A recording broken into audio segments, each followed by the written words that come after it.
Hi, everyone, and thank you for joining us. My name is Denise Monroe-Ruffnack. I'm the current president of the virtual chapter of NFBPWC. I want to welcome you to our webinar tonight. Tonight we will be reviewing and discussing the book Good and Mad by Rebecca Traister. And we are very, very fortunate to have our very own current secretary for the virtual chapter, Susan Oser, guiding us through the book discussion this evening. Take it away, Sue. Okay, thank you very much. And yes, that is correct. Yep, I am the past state president of BPW Michigan, as well as the current virtual secretary and past president of virtual, as a matter of fact. So thank you for that nice little introduction to me.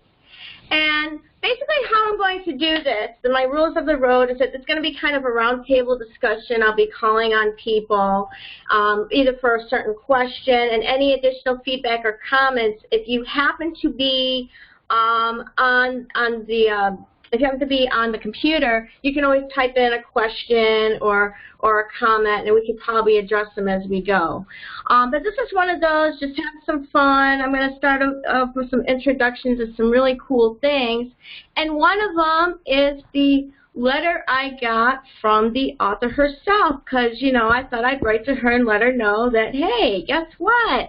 We're going to be talking about your book. So this is the little letter that says, Susan, I'm so thrilled you're reading the book, and I wish I could join, but I have so many reporting trips and then vacation in August. So I'm afraid I won't be able to make it, because I sent her an invitation. But I really hope that people enjoy the book and find things to talk about. So I do have her email address available. So in case later on you would like it, I will be more than happy to give that to you, which I thought was pretty cool that I got an answer from the author. That's always an awesome thing. Okay. So now, all right, these are my takeaways from parts 1 and 2, but we're going to do the part 1, but from the overall book, okay? So basically, answers are universal. So basically, always have a woman of color on, well, this is for part 1, so I'll fix that. And I can even send this to you as well. Okay, so always have a woman of color on your side, because when she gets angry, it's on point and it's pretty powerful. If you know any women of color in your life, you definitely know. She's not afraid, and she will say it. Next thing, develop a sense of humor and charm about yourself, and it speaks volumes. And as we go through tonight's discussion, I'm hoping to highlight that. Next, there's no shame in showing your feelings. Men need to know this lesson too. Because nowadays it seems like it's universal. If you show your feelings, it's a sign of weakness, where I tend to see the opposite of that, because tears do make you human. All right, so some general discussion questions, and you can pick however you want to answer it. So I am going to start out with Kathy. What is making you angry right now? Let's start with that one. Oh, my.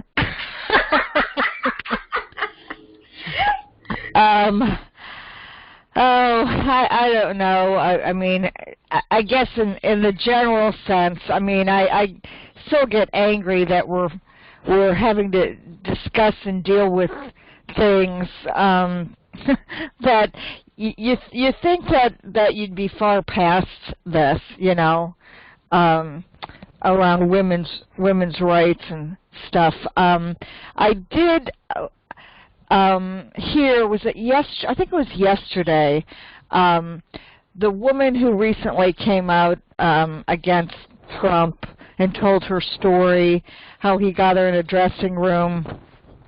She recently wrote a book, and apparently there are 3 women, her and 2 other women, who had come out and, you know, told their story about the president, and they're calling themselves almost like the missing 3 or something, because everybody else who's called out powerful men, you know, Matt Lauer, you know, all of these men in media, there were repercussions, right? I mean, the Me Too movement, though, isn't working for the women who've called out things on the president. And what this woman said, she said, I think things are going to be different because women are angry, she said. And I thought, oh, my God, how timely is that, you know? But I think it's also how you express your anger, and that varies.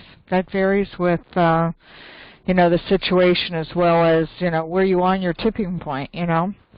Okay. But I still get more angry, I guess, at I guess the thing is how people are being duped by this president. I'm just very angry that people don't see through him.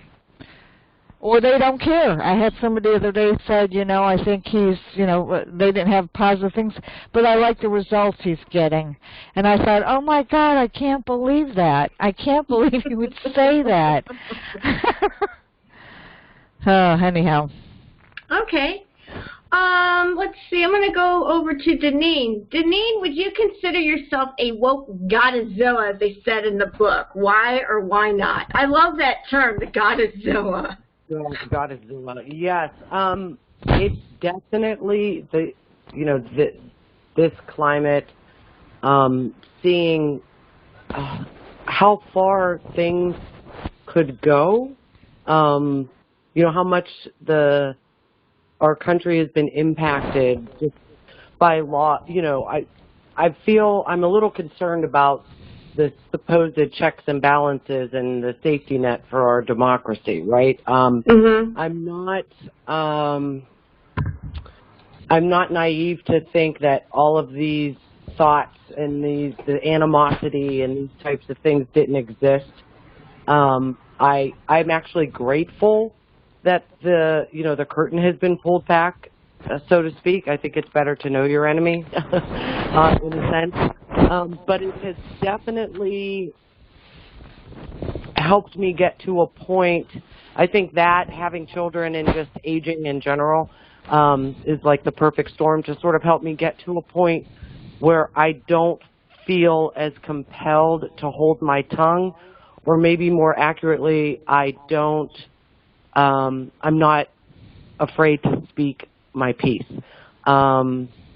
I feel like it's imperative. I remember in a class, a chapter of one of the books that we were reading, I think it was my Black Experience class at Kent. The title of the chapter was Silence is Acquiescence. And that stuck with me for forever. If you're not speaking out or up, it's an agreement. And I hold, I don't think that, I still trust my gut too, right? Sure. You have to maintain your own sanity to some extent. Sometimes you get more progress bouncing your head off of a wall, and you don't want to go around bouncing your head off a bunch of walls. But there's definitely been a shift. So in that sense, yes, I definitely feel that something in me has awakened, and there are definitely times where I feel like it's a goddezilla. Okay, thanks, Deneen. Okay, yep. Over to Leona. Are you there? I see Leona's in here. Yep. Hello, Leonie. Hi, Leona. How are you? Good. Okay, Leona, I'm going to give you this next question. Do you think that anger is productive or destructive? I'm going to say it can be both. But, okay. Like the Me Too movement is a productive end of it from the anger of women. Destructive when people start rioting and tearing things up will actually hurt the cause. So sure. I do think that with the women's marches and all of that, we're being productive. It's not as fast as I had hoped it would be. I was hoping the women's march would speed up a little bit more of the things that that we need, like the ERA and for health care, freedom of choice. So I follow. Okay. All right, Marcia? Yes? You get the last one there. Do you think certain races or nationalities get away with being angry, or do you think it's universal for all women? Wow. Okay. Disclaimer, I didn't read the book yet. I mean, I have a copy of it, but I just have I'm running a summer camp, so I'm working like Sure. 7:15 in the morning until 6:15 at night, you know. Ooh, yeah, sure. So a little overwhelmed right now, personally, professionally. Understood. Understood. If you want to take another question, you can. Actually, I like the first question because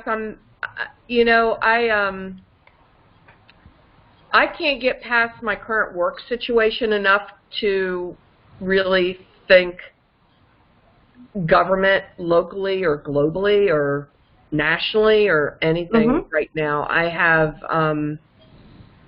I for some reason keep getting bosses that don't back me up with my subordinates. So I'm having a true issue with that right now and just trying to work through this because my boss, in her infinite wisdom, has placed me in the same office with the person who's being insubordinate to me.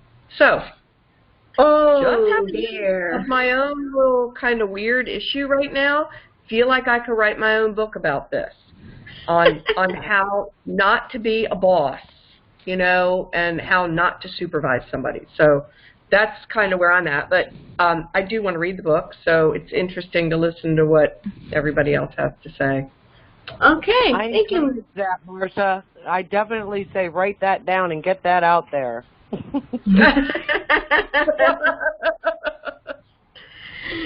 Absolutely. Okay, we have a couple of other attendees here that I'm going to get to when we come to our next section.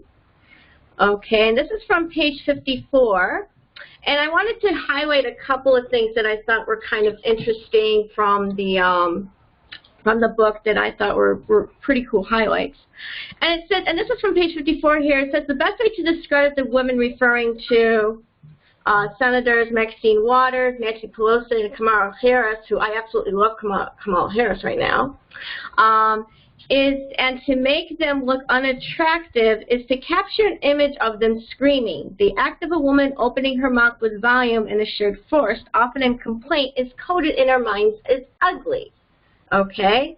So that's a lot to take in, but before I get to that, I know there's a Nancy who's in here with us. So Nancy, if you are there, can you please say hello and introduce yourself to us, and I'll have you answer this.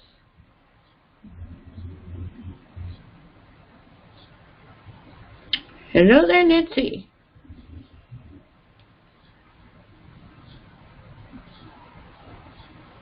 Nancy, are you there? You may have to unmute, or you can type in if you're not able to.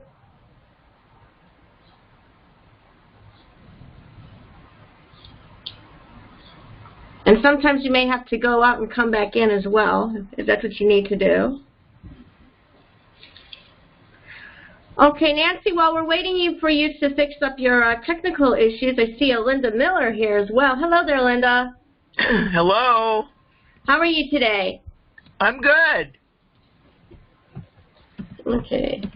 All right. So, Linda, did you have a chance to read the book? Oh, I read it in January. Okay. Bought it for myself for Christmas. Okay, so I'm going to have you look at this, because I'm doing the reference from page 54 here, about how, you know, photos are taken making women look angry, making them look, you know, kind of, what, tyrannical, whatever. So why do you think this happens? Why do you think women are kind of captured in the moment, especially prominent women? Well, actually, I think it could go back to the Taming of the Shrew in Shakespeare. Oh, okay. And why? How so? Well, women have always been. I'm talking about colonial times and even before that, are supposed to be subservient, like they used to walk so many paces behind the men. They were supposed to be very quiet. It kind of the old only speak when spoken to. Mm-hmm. And, these types of attitudes and whatever you want behaviors have gone on since the beginning of time. And I think to some extent, there are still, well, take for example the man who has a domineering mother. That's, or mama's boy, that's just kind of the worst. And I think all these underlying attitudes, I mean, we can change laws and a lot of other things, but I remember years ago in one of our meetings, I can't remember exactly what the topic was, but one woman spoke up and said, well, ladies, you need to raise your sons differently. Interesting. Yes, and my husband is the son of a European woman. His mother was German. She was, his father was an American soldier, and, he married her and brought her to this country. And of course, he still has some German relatives, and they have, their viewpoints on things. Abortion, for example, is they cannot figure out how in the hell we're having such a problem with that in this country. Wow. So we have we're fighting. I mean, we can put all kinds of women in Congress, and we can put all kinds of women in leadership positions and so forth, but we really have to change some attitudes and some, I hate to call them traditions because that's not really what I mean, but sure. You know what I'm saying? This has been going on since the beginning of, the beginning of recorded time. With yep, and that's exactly what the book is. That is exactly what this book really highlights, because in doing a book discussion, you could actually take it from the historical aspect as you're talking about, and that's what's kind of beautiful about this book. It's simple, it's easy to read, but there's so much in it. So it's like when I was trying to figure out how I wanted to go with this book discussion, could I do the history? Could I do this? Could I do that? So I'm thinking, let's focus on the anger aspect at least, because that kind of encompasses a lot of stuff. So, okay. Yes, you have more to say, Linda. I'm looking at the questions here. Why do you think this happens? Well, like I said, it's been going on for a long, long time.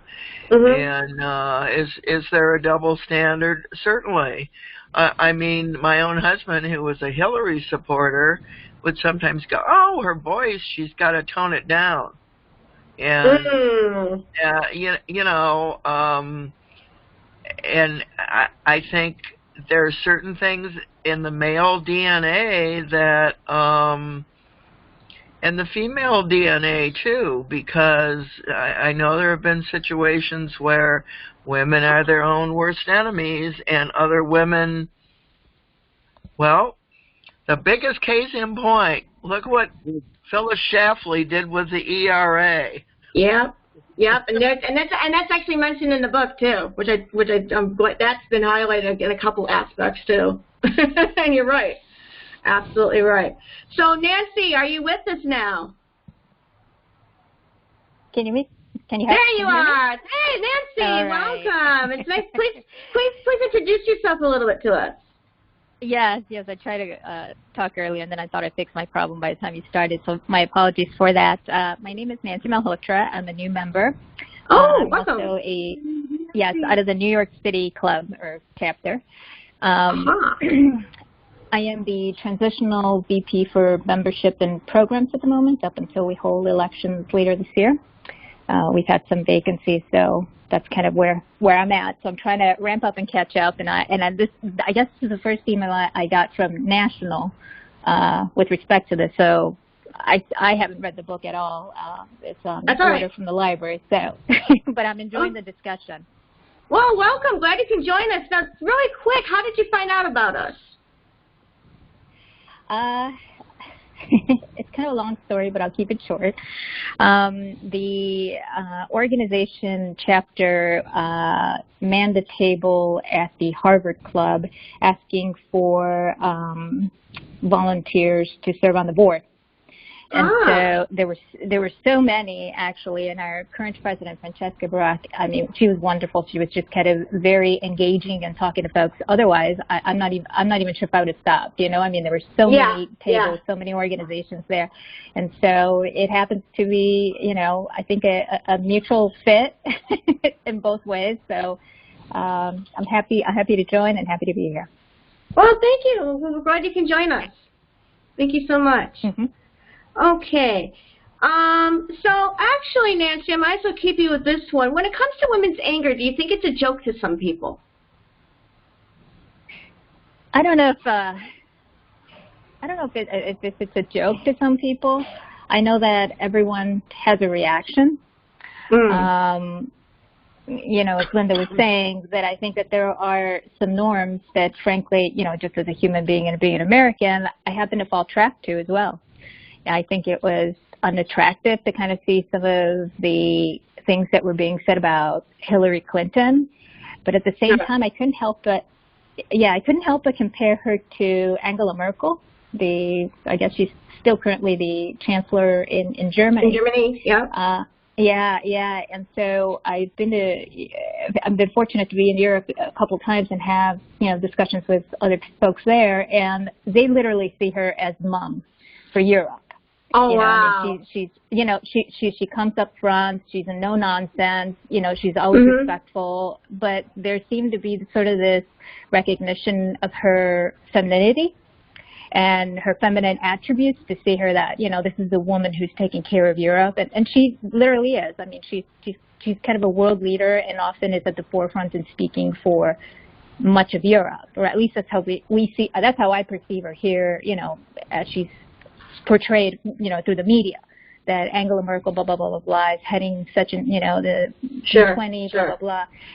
And so I couldn't help but kind of do some of that comparison, and I totally see what people say about Hillary, for example, that she's not warm and fuzzy, and that does she need to be? You know, does she need to be that way simply because perceptions don't die? Right. You know? And so as I'm looking at the Democratic debate, I kind of see sort of that attribute, and it's a subliminal attribute, but in Kamala Harris, where maybe I don't see it in Elizabeth Warren. You know, I think she's more straight and to the point, straight shooter. I don't know. It's bizarre. So, you know, is the standard there? I think so. Is it going to go away simply because we say, well, you shouldn't, you know, look at women that way? I mean, we're different than men. You know, and I think in a lot of ways it's kind of ingrained in our culture that we be a certain way. And why not use it as an asset? Why not use it as an asset? You know, if people want to feel that as a woman in power, whether it be in a corporation or whether it be, you know, in whatever setting where they feel that, you know, being a woman is an asset, why not kind of, I guess, reaching into sort of that cadre of our characters, I guess, our personalities, or at least of what is attributed to us from society. So that's, you know, is a double standard? Absolutely. But I think we kind of do the same thing for our men. You know, I think that if we see someone who is maybe not as outspoken, like we immediately see who the sort of the male alphas, you know, chest thumping candidates are, right? I mean, right, that's true. Yeah, And who kind of cower back and kind of wait for their turn, you know. Sure.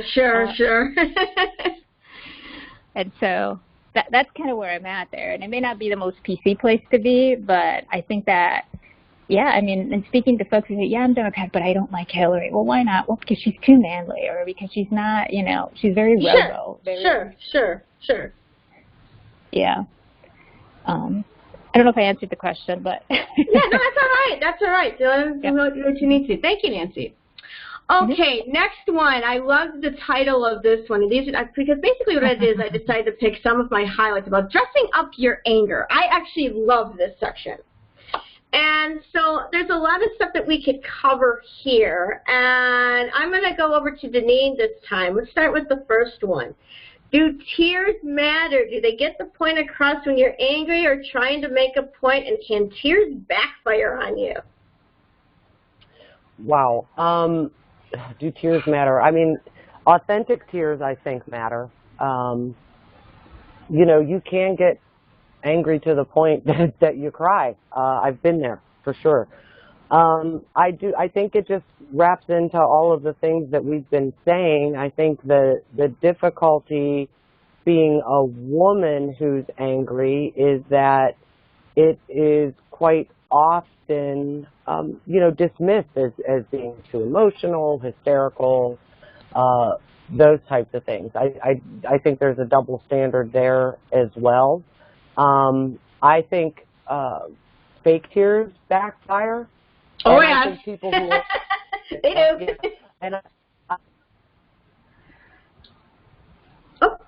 are ingrained, people who feel that hold very close to those stereotypical what a man and what a woman is. I definitely think that they would have snap judgments about tears in general. But if you see anyone give an impassioned speech, for me anyway, if I see that and I sense the authenticity of where they're coming from, I think there might not be anything more powerful than that. Because, you know, when you're in the position of leadership,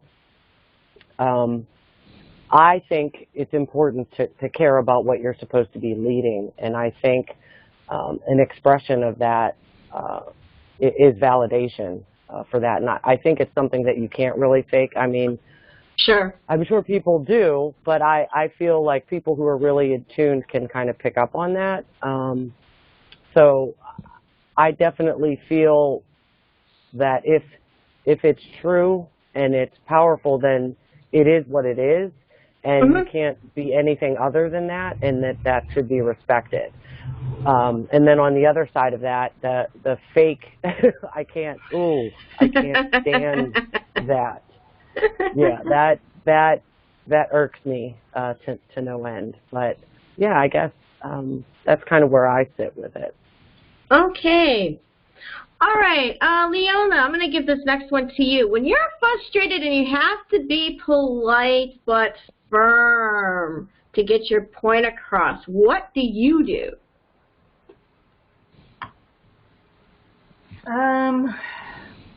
Well, most of the time I just try not to set myself up to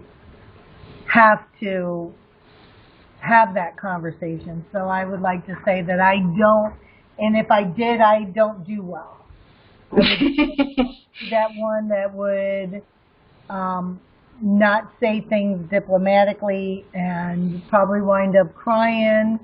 So yeah, I'm not that confrontational kind of person. So I can understand that, because I have the same kind of temperament as you do, Leona, because there have been I want to try to avoid a confrontation as much as I can. But when it comes to the frustration aspect, and I deal with this being an ESL teacher, when there's those students where it's like you're not getting the point across that you're trying, or it's like, okay, are you really paying attention or really listening? Oh, that is like the most challenging thing ever. And it's like, hold your tongue, don't try to argue, because I've been on that, because when I first started, and I've learned a lot since I first started, like about maybe 4 or 5 years back, I gotta tell you, that was a learning curve for me. It really was. It was such a learning curve. Because there's so much you want to say, or you want to take your hand, you know, like inside the computer, like, come on, listen up, but you can't do that. yeah. Yeah, so my thing is I visualize how I want to say it, but when it comes out, I could probably be a little bit crass, but I try to make it more, light conversation and try to be funny about it than to mean or something. So yeah, and that actually is a nice little segue into humor, because that's one particular area when it comes for me to dealing with things. I'm going to open this one up to everybody because I think this will be a good conversation to have. And I have some questions there on the slide here on some things related to humor. And it seems like we've become super sensitive to things that we find funny versus not funny. Because I remember when I was young, certain things that people found funny, or even I found funny, nobody finds funny anymore. But when I tried, for me, when it comes to me using humor, I use it as a way to kind of deal with things. Sometimes I make certain jokes just to see what the reaction is going to be when I'm teaching my students to help them relax. Or just even for me to deal with a certain situation that just helps me deal with it. So I'm going to give this one to Kathy on the humor aspect here. You can tell me, you can find out which one you want to do, or whatever one you want to choose here.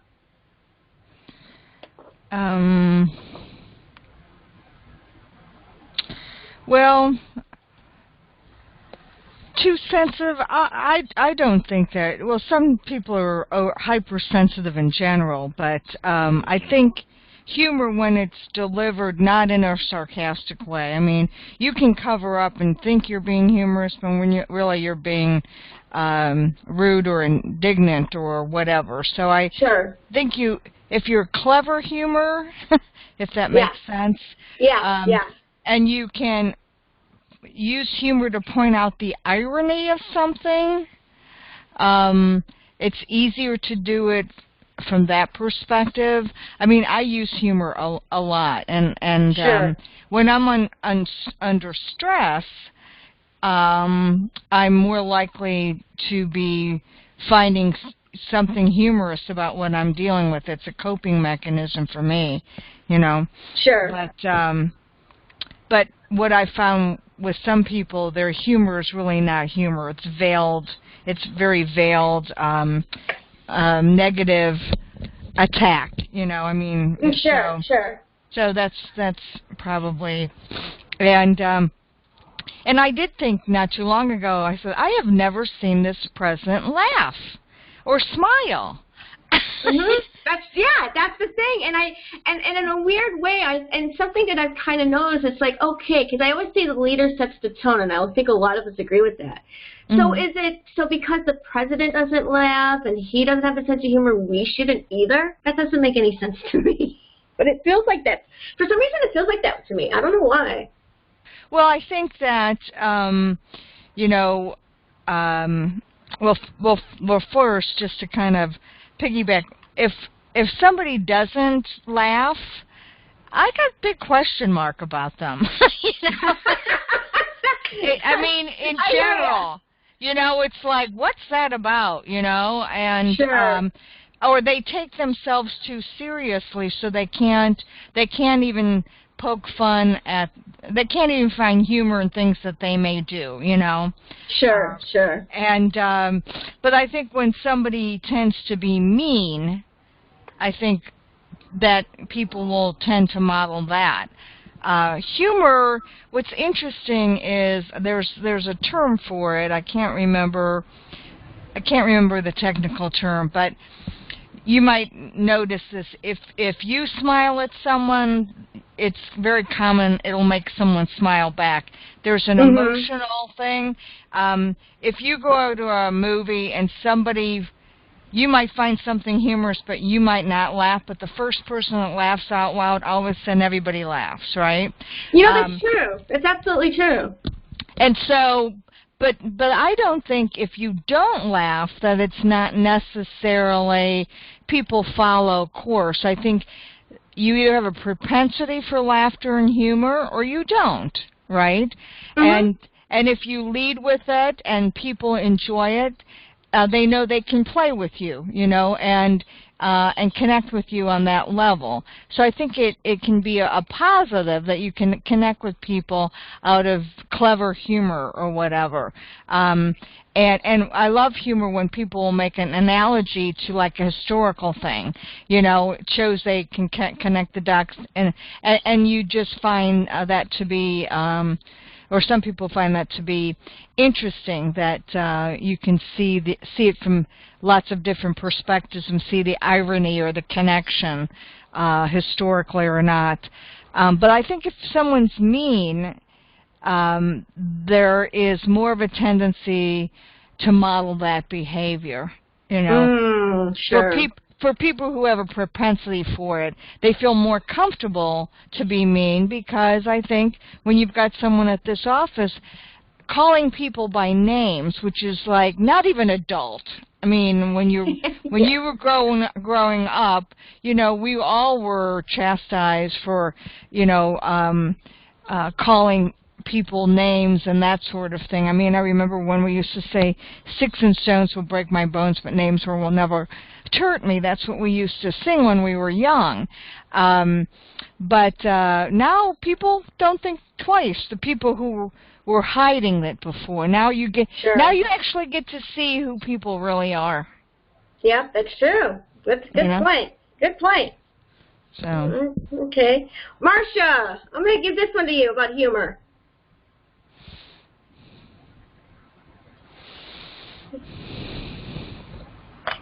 Marcia. Sorry, I had to unmute. So, that's okay.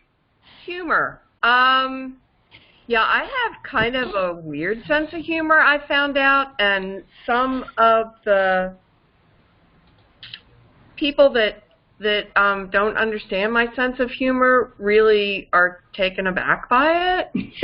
I understand that I one. love your sense of humor, Marcia. I Thank love you. it. Well, I suspect that none of the women on this call are Southerners, and that makes a huge difference. Okay. That's true. So I think you have to, when you're talking about humor, and especially in the workplace, I think you have to really try to be really sensitive to the people that are surrounding you, because my sense of humor comes from the fact that I live with a husband who's from Jersey. Wow! And you're a Southerner. Oh, those are some good conversations and some good. And a perfect example of Marcia's sense of humor. Yeah, I don't consider myself a Southerner because I wasn't born in North Carolina. I was, however, born in Washington, D.C., which is below the Mason-Dixon line. So I will give you that much. But I never consider myself a Southerner. But I do live in the South. I did find something interesting, though. You know, so often women are told to smile more. Oh, God. Oh, yes. Yes. Okay, and how important it is that you smile. And I realized that when I was, last year when I did I was on a commercial for our summer camp. You know, kind of like a recap kind of thing. And they were asking me questions, and I thought, yeah, I really probably should concentrate on smiling during something like that. That's really, because it made me not look pleasant. Okay? And I think in that particular case where I was trying to sell the camp and sell how much fun the children, which they were, you know, that it's important that I show that I'm also having fun. Okay? Now, this kind of backfired on me when I smiled at my subordinate who was getting angry at me, and I just stood there and smiled at her, and she yelled at me, "It's not funny." And I said to her very calmly, "I was not laughing, I was just smiling." Right. Ooh. So, there you go. I'm she damned felt if threatened, I do and Marcia. damned if I don't on this sense of humor thing. So there you go. Well, I think this is, Deneen, I think that's a good point, too, when you bring up the smile more. I think that sort of goes back to when Sue had mentioned the photographs of women with their mouths open being used to portray ugliness. That all ties into the rooted misogynistic patriarchal objectification of the importance of looks for women. I think that is at the very root of that, in fact. Like, that is why they use those pictures to make women feel ugly, therefore they are not worthy, and they are, you know, and on and on and on and on. I think that ties into that exactly. That's the whole reason. But back to I thought it was interesting, the question about, do we feel like we can't be funny if the president isn't funny? In this time, I don't necessarily think that's the case. I think what might be happening is that as a response to where we are now and what we're seeing now, I think people are taking more seriously what the potential outcomes of these types of behaviors and things can be. And I think that people are realizing that, you know, human lives are literally being impacted by these things in a negative way. I think that might be more true than, you know, oh, we're now this. I mean, if anything, in this case, I think it's the opposite, that we have to be taken seriously, because I think if you look around the rest of the world, we're a big joke. But if you notice, it's not a joke in the sense that the rest of the world is laughing. If you have the opportunity to follow or interact with people around the world on social media platforms, which I'm fortunate enough to do, they're horrified, and they feel sorry for us, and they're shaking their heads. And you know, I think that's more of the factor in this particular case. But definitely, you know, as you get into a smaller locale, right? If you're at work and if your boss isn't the kind of boss that's laughing, you would probably be more mindful of that. And I think it was important to, yes, know your audience. For sure. Yes, absolutely. Definitely know your audience. That's true everywhere you go, for everything you do. Yeah, know your audience. Yeah, know your audience. Oh, yeah, that was always the speech 101. Know your audience. Okay, I went for cursing and anger. See, I found all the fun stuff to talk about here. Okay, because I thought these are some humor, and the cursing part was the ones that I kind of like. I kind of stuck with here. So I'm going to start with Nancy on this one about cursing and anger. Does cursing help you tolerate pain better? Is cursing a sign of intelligence? And do you think it is unladylike, or is it necessary to use cursing?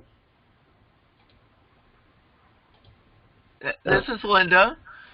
Oh, but it looks like Nancy kind of had to step out. Yeah, I think her dog was somebody's dog was barking. It's probably hers. So if you want to take it, go ahead, Linda. If you want to take it, go for it. I think, like, someone that curses constantly, I mean, it's like using the word nice. It becomes meaningless. Right. And, you know, if I cut my finger or drop a dozen eggs on the floor, I'm usually going to come up with an oh shit or something, you know. But I do. As far as serious cursing, you know, I tend to use that very sparingly. Mm. Okay. Does anyone else want to jump in on this one? Oh, yeah, this is Deneen. I definitely do. Oh, go ahead, Nancy. Yeah, go ahead, Nancy. I'm so sorry. That was my dog in the background. I'm like, great timing. Sorry. I don't know if you heard him. Yes. And I was about to go spank him when the phone cut off. Anyway. That's the way it happens. Okay. Of course. Okay, so does cursing help you tolerate pain better? Is it a sign of intelligence? And is it unladylike? Does it help you tolerate better? I mean, absolutely. I think in private mostly. I don't know if I personally feel like I'm less intelligent because I do it, but certainly there may be some perception, and maybe not so much intelligence, but just lack of decorum. I think it's certainly not acceptable for you to start doing it, in front of your colleagues. I guess I don't do it in front of my friends, but I guess if one of my female friends started to just kind of go at the mouth, I'd be like, okay, you've been drinking, hopefully, or I don't know. It's not something I'd accept. It's not something and do I think it's unladylike? I guess I was brought up that way. And so I think my reaction is gut in that respect. But it also kind of just calls to your attention, like, oh, what's going on? Yep. Sort of the tone of the conversation has changed. And I think if it was kind of a gut reaction on their part too, because something happened, or it's something that they saw, something that they read, or something that set them off and it kind of flipped, then you're kind of curious to say, okay, well, what happened? Now, if it's just kind of run at the mouth, then there's a different reaction there. So definitely, helps when you need to tolerate pain and you're just upset or mad at yourself for doing something, or but that's kind of how the way it goes. And I think most of society sees it that way. I think you're more comfortable around a group of either family members or friends when it happens. But I think you're more cognizant of it, even if you are a cursor, to kind of hold back because, again, of your audience. We're talking about it with humor. Yeah. Okay, Janine, you want to say something? Yes. There's actually a study that's been done that says that people who curse, and it might even be specific to women, but don't quote me on that part just yet, actually have a higher intellect. So that it definitely, first of all, full disclosure, I come from a line of women who can curse like sailors. Yeah, me too. And that's, again, mindful of the audience. I don't walk into certain places with a foul mouth. I'm obviously able to code switch and be what the moment calls for.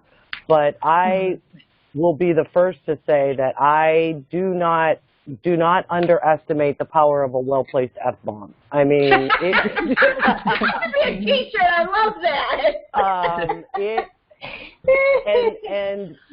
And I think that there, again, just as Linda said, excessive use weakens it. It's just no point. If every word is a curse word, then no words are curse words. But if you get to that point, especially me, I really work very hard to be a person that tries to manage and balance my temper and be forthright. But if I get pushed to that point, and this is out in public, at home it's a whole other story. but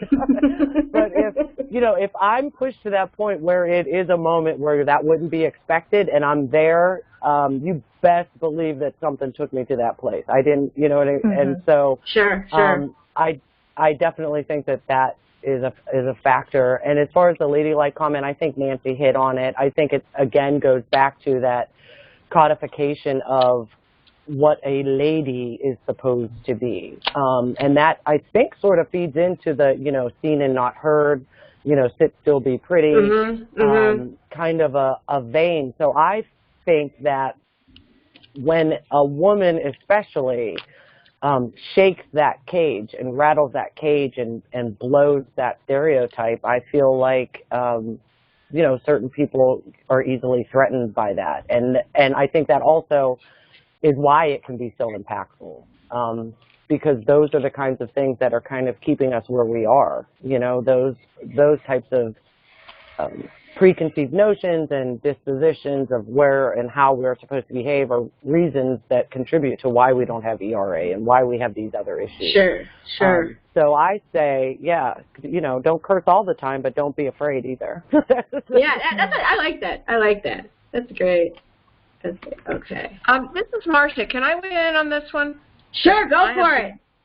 I have been known to drop the F-bomb. In fact, I was in a group of adults, and my youngest son, for the third time in the day, called me about something, God knows what it was, but I answered the phone, "What the fuck do you want now?"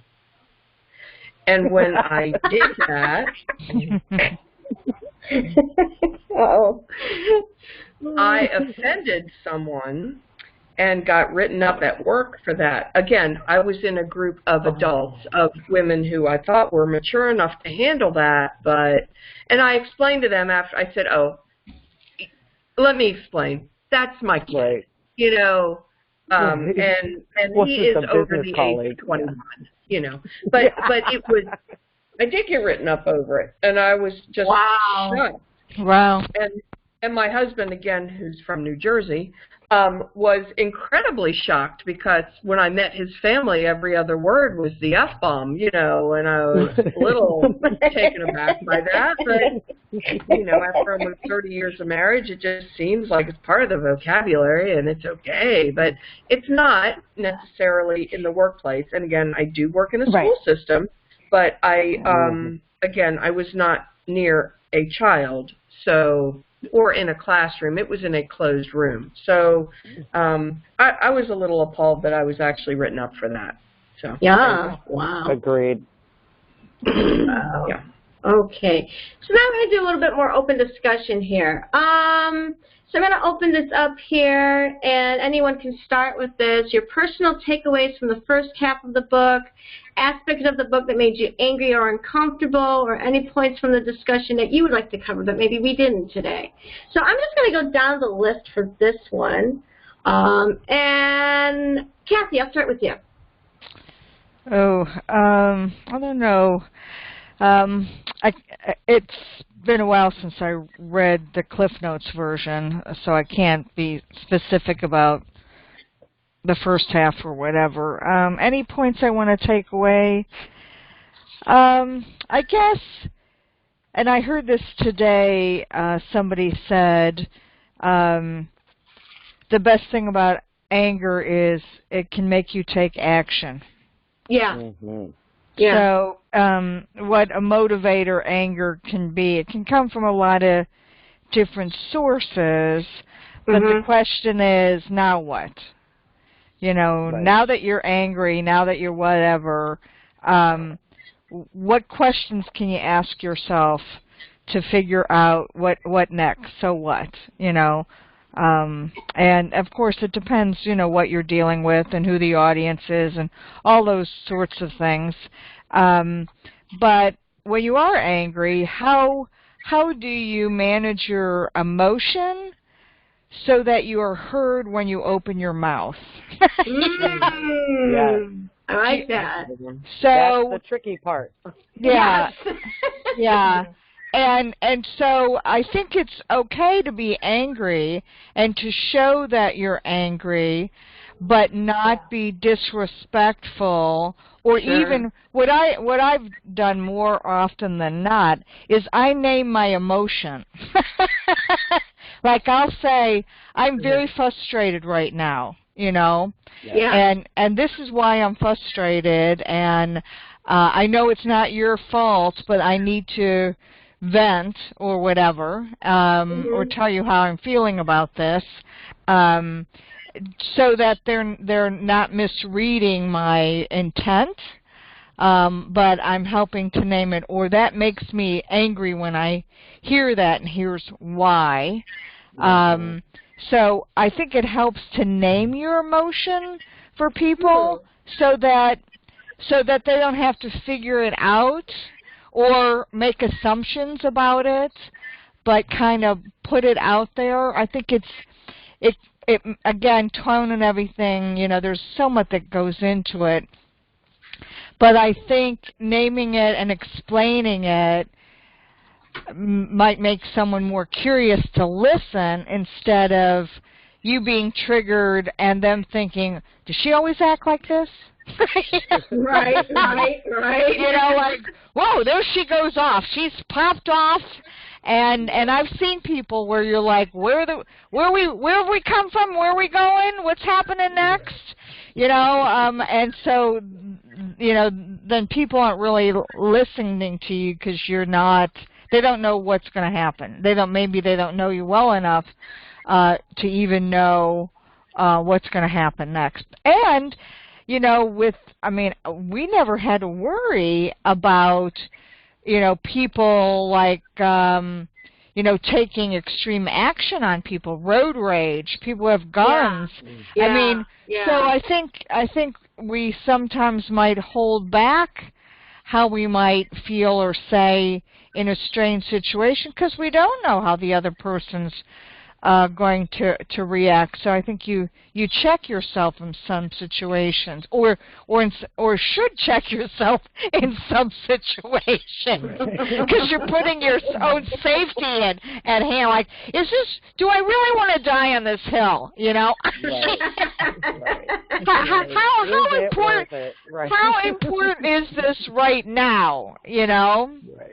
Sure. So I figured out they're an idiot. Do I really need to tell them that? Right.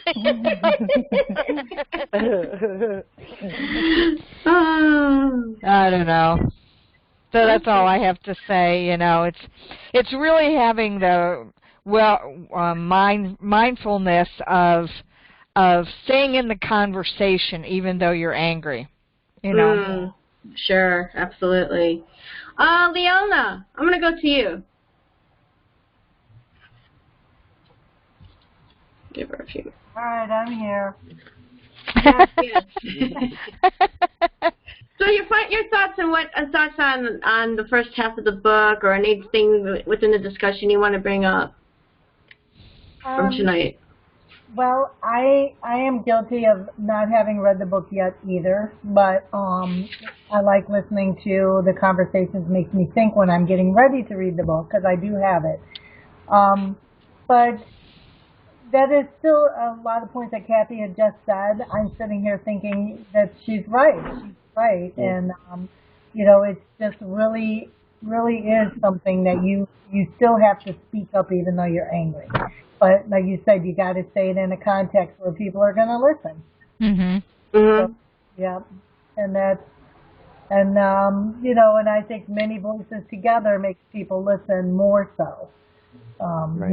You have a lot of people talking and saying the same thing. So, and if you have a lot of angry women all telling their stories and trying to, make change,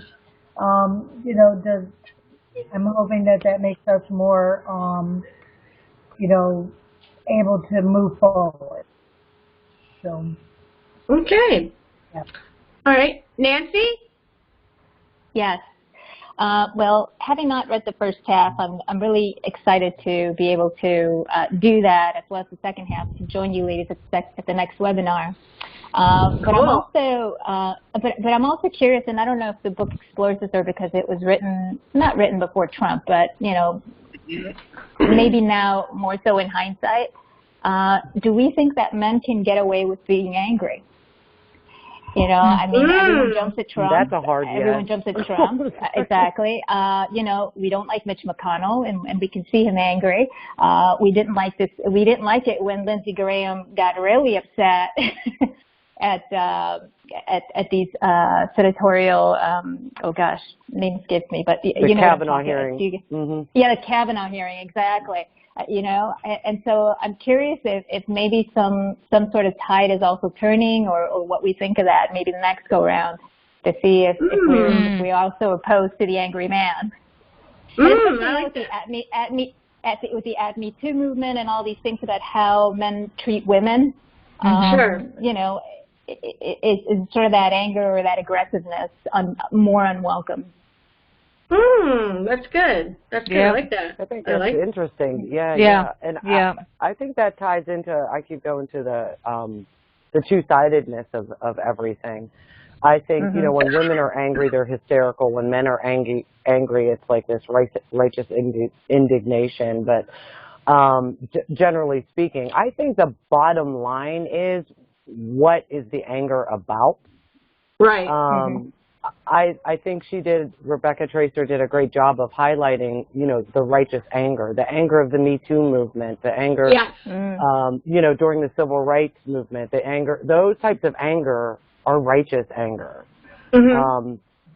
Because ultimately they're about being angry against something that is unjust, unfair. But just on the same side, if you recall Lindsey Graham and Kavanaugh himself, there was anger there, but to me it represented anger over the wrong thing. So I don't think that you can just take anger. It's not a monolith, right? I think it's what are you angry about is what's the part that's important when you're determining, or when it comes down to whether or not it's justified or accepted, or if it makes sense to people. And I think that it depends on how you view what that originating thought is where you're going to line up on how you're viewing someone's anger.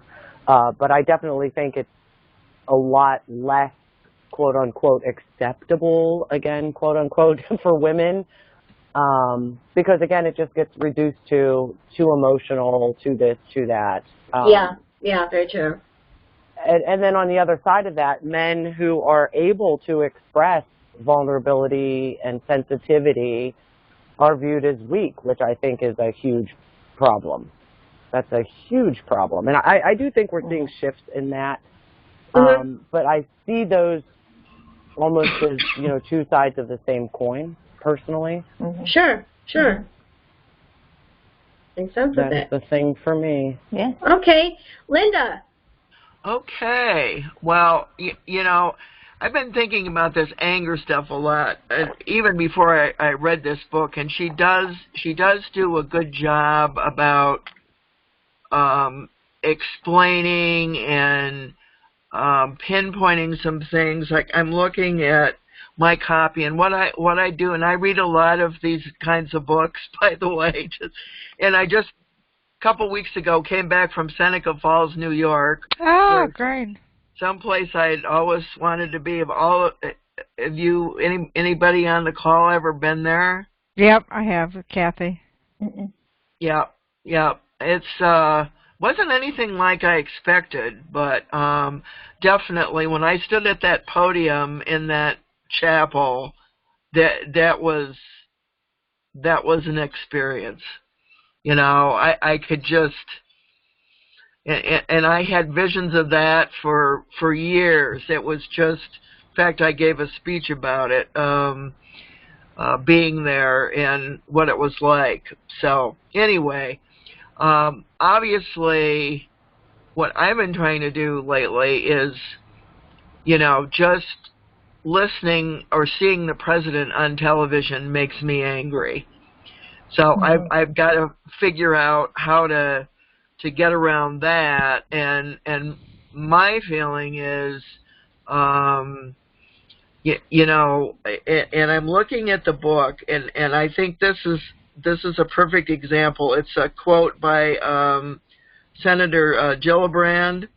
She says, "Women have to be angry on behalf of someone else in order to be taken seriously." I think I think I get much angrier at wrongs against other people than I do myself, and and I think socially and politically and in a lot of different ways that's how you create movements that these people that, like the immigrants at the border.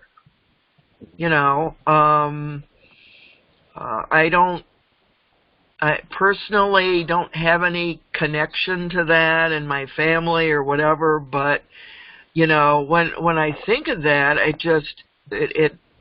that and many other things really make me angry to the point where I say, okay, so when I'm angry about something, or I want to look for a solution to what's making me angry, and find that the good thing about women expressing it, then you have allies, and that this is not just something within you. It's like the old domestic violence argument. These women, unless they hook up with somebody that, you know, makes them realize they're not at all alone in this situation, that's where the power starts to build, when you get numbers and you realize that this is a human condition for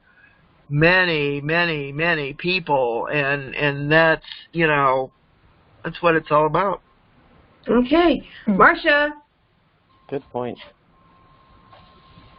I think everybody makes some good points. I haven't read the book yet, but I'm going to, so I feel like I can participate a little bit better in relation to the book. But anyway, thanks. I've enjoyed listening to everybody's comments. Awesome. Awesome. Well, I'm glad that you joined us, Marcia. Thank you. Yeah, absolutely. So the next one is going to be, I forgot what date we're going to have that for Janine, in August, for part 3 and 4. Yeah, our last meeting, I think it was determined to play it by ear up until this point. So now we're at this point. So I guess as the moderator, you get to decide. I think we were debating between. Hang on, let me pull up my calendar here. Yeah. Were we looking at at August 18th, I think was the date for that? Yeah, I think it was like a toss-up between the 18th or the 25th, I think. So. Yeah, something like that. So you can make that call if you like. I'm thinking of, yeah, go ahead. Or does somebody have a, go ahead. Are both of those Thursdays? No, they're Sundays. Those are Sundays. Those are Sundays, okay.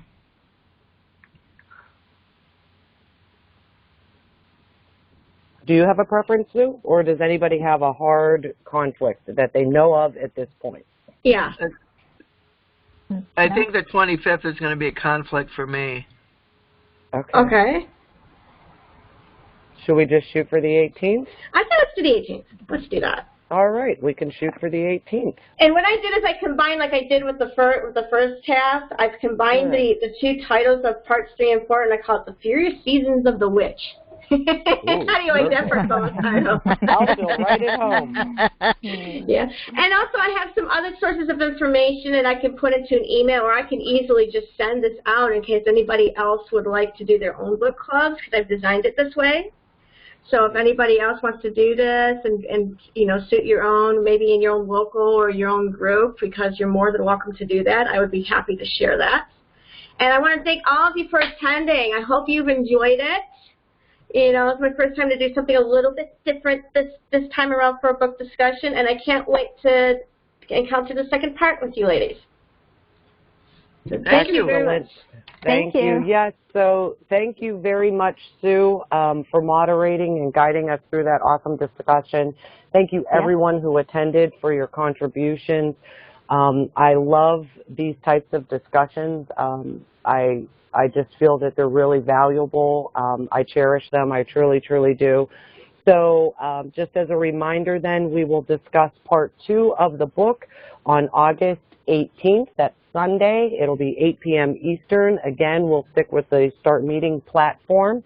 I will do my best to send out those reminders as well. And Sue, thank you for offering to share some additional information for folks who may want to take this idea and do something on a level you know, with their own contacts. I definitely think that'll be beneficial. And thank you, Sue, also for thinking of reaching out to Rebecca Traister. I think that was a very ingenious thing to do. Yeah, I thought I might as well, because you never know, you know, because like you know, like Kale had always done it for the webinars we've had in the past. So I figure I might as well give it a shot and see what happens. And I do have her email address, so if anybody's interested, let me know, and I'll definitely share that. Perfect. And where's she from? New York, I think. New York. Well, at least she knows I don't there know are why people. I said that. I don't know, but at least they know. reason, At least she knows that there there are people who want to read her book. There are people who are reading her book. Oh my goodness, yes. So. Absolutely. And I strongly recommend, if you're on Twitter, most especially, I see her pretty active. Follow her. She's sharp. She is really, really sharp. And if you can, Sue, if you can get a copy of that or just snap a picture, I'd like to share that. I did think it was a shortcoming on my part. I should have tagged her in the post so that, you know, she could see it on Twitter. But I could, you know, covering up her personal information, of course, I'd like to share that on our social media. I think so. That's what I was thinking. Cool. That's a great. I think that would be a great idea. Like if you once you get the link up and everything, you know, just kind of, you know, I would say, hey, guess what? Here's our discussion if you're interested. And I bet you should respond. Absolutely. If she responded to me, I bet we'll get a response from that. Absolutely, absolutely. So I'd love that. So thank you all again for joining us. I hope you have a great rest of your evening, and we look forward to hearing from you again on the 18th. And for those listening to the recording, we hope you enjoyed our discussion. And if there are any thoughts that you have after listening to the webinar, whether you were live or listening to the recording, feel free to shoot those out to NFBPWC virtual@gmail.com. Thanks all and have a great night.